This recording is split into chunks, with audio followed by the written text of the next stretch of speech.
Hi, my name's Dominic, and today I wanted to talk about Kyle Kulinski and Secular Talk, which is a popular YouTube channel that has a lot of commentary on current events and politics and philosophy that comes from the liberal side, the left-leaning side.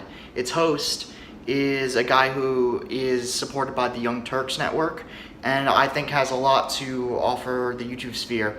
But I wanted to take a minute to sort of criticize him on a few things that he has said over recent years. And I'm not doing this for the sake of criticizing him. I'm actually a really big fan of Kyle, and I want him to sort of, if he sees this, which he probably won't, but I want him to take a few steps to sort of change the way he talks about things, and I'm hoping that he sort of will catch this maybe in his comments section and take the steps to make his YouTube channel better in the way that he talks. Because most of the time, I actually think that Kyle is probably one of the best commentators on YouTube, and although I disagree with him on a lot of things, he offers commentary that I find very insightful and very helpful. So I want to show you a couple clips. The first clip is an older video, a couple years old, but then the next two clips following that are far more recent. So I think his biggest sort of flaw is, I would say, his ego. He's a very, very smart guy,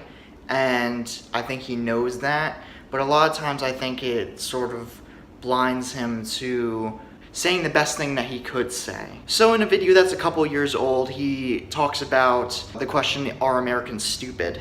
All right, let's dive into the age-old question, are Americans stupid? Now, I think the criticisms I would talk about here are that Kyle seems to think that just because you're religious means you're stupid. Now, I can also add to that at least 80% of the country is religious, and being religious involves, of course, by definition, that you buy into many different types of dogma that have no evidence to back it up.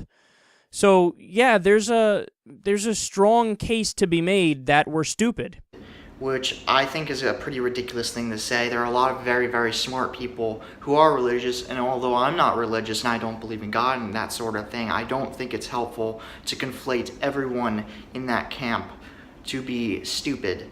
Now, you can be religious and be very smart. You can also be religious and very stupid. But, and you can be an atheist and be very stupid or very smart too. There are a lot of scientists who are religious, and I would consider them very smart. Now, you can argue that the reasoning behind their faith is stupid, but I don't think you can say that they're stupid. And here he continues to describe what he thinks is smart. But at the same time, here is the counter-argument.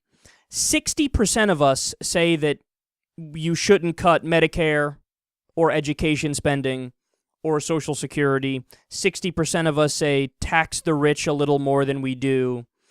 Only 17% of us want to continue the war in Afghanistan. A majority of us want to cut military spending. A majority want immigration reform, single-payer health care. So I think the problem here is that he's measuring how smart you are based on how much you agree with him and the left wing's side of things, which I don't think is helpful. I would take a quote from one of my favorite authors, Christopher Hitchens, when he says, "The essence of the independent mind is not what you think, but how you think." And I think that's really important. It's not so much your opinion, but how you came to that opinion, the reasoning behind your stance, the reasoning behind your conclusion is really, I think, is much more important. And that's what can tell you how smart a person is. And this next clip is from a more recent video that Kyle was involved in. It was a debate where he was debating a conservative, and this is their philosophical discussion. By saying, oh, government is force, that's all it really comes down to, that's a gross oversimplification, and what you're basically doing is saying, but it's all the same.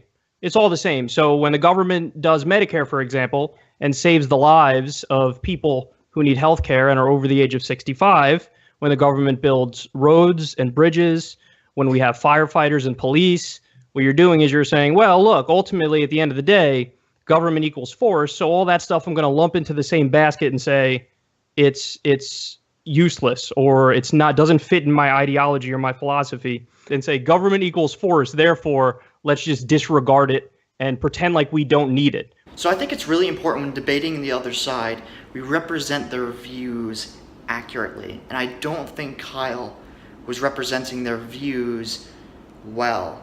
To take sort of the libertarian position, it's not that they're lumping all of government into one thing. I think the libertarian conservative position is that when government does things like build the roads, when government does things like Medicare, yes, those are good things and those are good outcomes, but what they're arguing when they say government is force is that it is inevitably funded by taxation, which they believe taxation is theft, which is reinforced by violence and that sort of thing. And I think that's the angle that Kyle should have taken with this debate. Now, to be fair, the guy he was debating wasn't very good at it, and it was very clear that Kyle did win that debate, at least in my opinion. But again, I think it's really, really important that Kyle represent the libertarian or conservative position on the philosophical foundations of government, rather than create this sort of straw man, which I believe he did in that moment.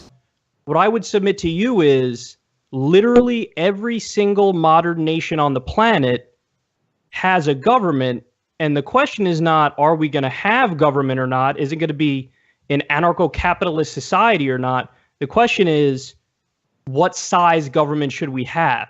So in other words, if you want to debate what kind of tax rate we should have, how much the government should or shouldn't be involved in somebody's life, that's a legitimate debate. It is not at all a legitimate debate to try to pretend like these anarcho-capitalist talking points are a form of valid argument. So this is something that Kyle does a lot that I really think he should stop doing. He seems to be saying that because all other countries have a government, therefore anarchism isn't a legitimate option. Now, I'm far from an anarchist, but I do think that is really faulty logic. That's sort of the argument from authority. That's saying, oh, because everybody else believes this, therefore you should believe it too. And to say that the anarcho-capitalist arguments are not legitimate, there are a lot of smart people who believe that, and I think we should debate them head on and legitimately represent their arguments accurately. And to say something like, it is not at all legitimate to be arguing, and that the legitimate arguments that we should be arguing are tax rates and that sort of thing, I completely disagree with that. There are many legitimate arguments on the anarchist side that we should consider, and if we want to combat those arguments because we don't want that sort of society, then we should respect them and debate them and even be friends with them. Well, if you don't need it, you know what? Go ahead and move to the tundra in Siberia and let me know how that works out for you. And then before you know it, you'll be begging to come back to civilized society where, yes, we have government. And the question is, to what extent do we have government? So here Kyle takes the point of view that I think a lot of conservatives take when you criticize America, which is, oh, if you don't like it, then leave. Kyle does the same thing here. If you argue that we shouldn't have a government, oh, go live in Siberia, where they don't have a government. You'll come crawling back. I don't think that's helpful at all. That's a really bad way to argue that, and it's very condescending, and you shouldn't treat people like that. And I do think Kyle is being slightly hypocritical here with how condescending he is to that position. And now compare how Kyle treats the anarcho-capitalist position side to how he treats the anarcho-communist or anarcho-syndicalist side. So, in other words, this person's asking, hey, why are you to the right of a guy like Noam Chomsky? And here's my honest answer to this. And maybe it's just a product of me not being smart enough to get what he's saying, but I never fully wrapped my mind around the arguments he was making. So yes, there are some people who might be Marxists or anarchists or libertarian socialists or whatever they would describe themselves that listen to this show, but I disagree with them because I never really understood exactly what they're asking for and what they want and what their ideal is. And to the extent any of them can vocalize what it is, it's mostly theoretical answers they give. Whereas in my mind, I'm an empiricist. Just prove it to me and that's it. You got me. Just show me how, if it works in real life. You see, that's how you treat an argument that you disagree with, even if it's anarchism. Now, I do think that this sort of reveals Kyle's bias for the left and people's and people like Noam Chomsky, who I admire greatly. But I think Kyle needs to treat the anarchists on the right-wing side the way he treats the anarchists on the left side. Because guess what? Both sides are incredibly theoretical. And if you notice, he's not saying to the left-wing communists and the left-wing anarchists, oh, go live in Siberia and you'll come crawling back to government in the condescending way he was talking about the anarcho-capitalists. Why isn't he doing that? I think he's a little biased, and I think he should fix that. But again, I think Kyle is a great, great commentator. I really hope that he will, and even if he doesn't make these changes that I want him to, I'm still going to watch him all the time, and I'm still going to get a lot of value from his entertainment. But I would like to make one more point. I don't need to dodge or make, or bend over backwards to try to explain away failures, because what I prefer hasn't failed. It's working right now. Scandinavian systems, social democracies, mixed market economies, socialism, capitalism mixed together for the best outcome. Actually, Kyle, according to the Heritage Foundation, which measures economic freedom in all the countries around the world, the United States ranks number 18 with regard to how capitalist of an economy it has, while Sweden, one of the Nordic countries, ranks at number 15. In fact, Denmark is up even higher at number 12. So although Sweden has much higher taxes and a much bigger welfare state, they have much, much less regulations. So it's much, much easier to start a business over there and to get your business higher up. It's easy to move up and down the economic ladder. There's also no minimum wage law. And unions have much more freedom. There isn't government legislation prohibiting a lot of their activities like there are in the United States. So there is a lot of nuance to be had in this conversation comparing the United States to Nordic countries like Denmark and Sweden. I don't know if that would change anyone's mind of how to pursue this conversation or their opinion, but I just thought I would mention that. So I just wanted to say thank you again for watching this. I don't know if you would agree or disagree with me on my criticisms of Kyle, but again, like I've said before, I am a huge fan of him, will continue to watch him, and if he happens to see this, thank you very much.